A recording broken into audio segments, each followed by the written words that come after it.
Bonjour, bienvenue sur Cocotte TV pour une nouvelle vidéo. Aujourd'hui, un produit un peu particulier puisqu'il s'agit d'un prototype. Le produit n'est pas encore disponible. De manière générale, il n'est pas encore en production de masse, tout simplement parce qu'il sera proposé d'ici peu en financement participatif. Ce produit, c'est le boîtier Entropy de Bottlenext. Le point très intéressant, c'est qu'il est fabriqué en Hollande, plus particulièrement aux Pays-Bas.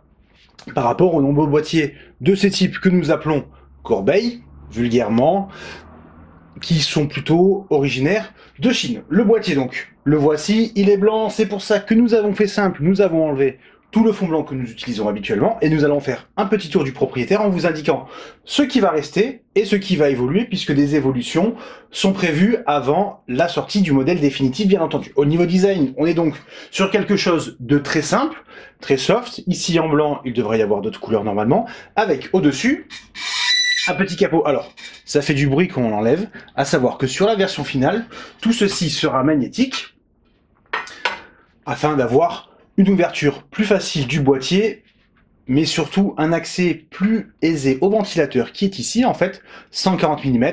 On met le dessus, ça fait un peu plus silencieux, on enlève le capot, on vise plus la performance. On le voit d'ailleurs à l'intérieur, nous avons ici une grille qui va protéger les câbles du ventilateur. Ensuite, pour l'enlever, c'est très simple, on ouvre. Alors pour l'instant, ce n'est pas fixé.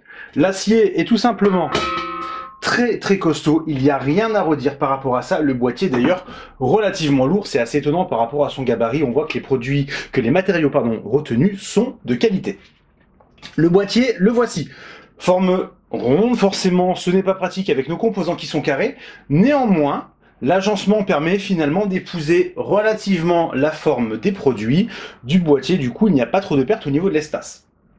La carte mère Mini TX va prendre place ici, avec à l'arrière un emplacement pour l'alimentation au format SFX bien entendu. Nous avons ici le trou, là la carte mère, et ici deux slots pour une carte graphique, format limité en hauteur bien entendu, 170 mm, ce qui nous emmène sur les nanos de chez AMD, les prochaines RX, ou bien les GTX 1060 de chez Nvidia par exemple, ou bien les 960-970 en Mini TX qui sont sortis il y a quelques temps. Le stockage, pour l'instant, rien de vraiment prévu sur notre modèle. On peut néanmoins mettre des SSD en fait au-dessus de l'alimentation sans aucun problème, tout va dépendre des câbles bien entendu, à savoir que ça a déjà été modifié. Maintenant on peut installer du stockage en plus du M2 ou du mSATA qu'il peut y avoir sur la carte mère.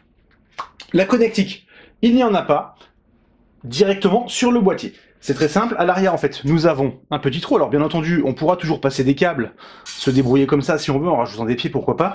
Mais le boîtier est plutôt soft, en termes de design, très sobre. Donc en fait, ce qu'il faut faire, c'est utiliser un petit composant comme celui-ci, qui sera fourni avec, bien entendu, qui va se connecter aux différents ports de la carte mère, alimentation, reset, bien entendu, ainsi que les ports USB.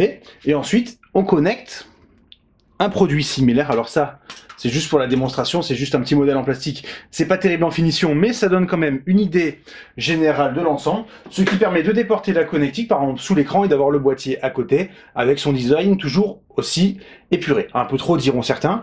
Nous, on apprécie, c'est plutôt original. Alors après, en blanc, c'est vrai que comme ça fait peut-être un peu trop soft.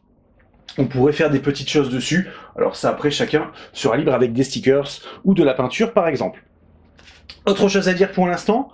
Non, on l'a dit, la qualité, elle est bonne, donc c'est fabriqué aux Pays-Bas, l'acier est vraiment épais, le dessus sera magnétique, on pourra avoir accès plus ou moins facilement au ventilateur, le stockage au-dessus de l'alimentation au format SFX, SFXL bien entendu. Ah si, une petite chose, au niveau du radiateur CPU, forcément, on le voit ici, carte mère.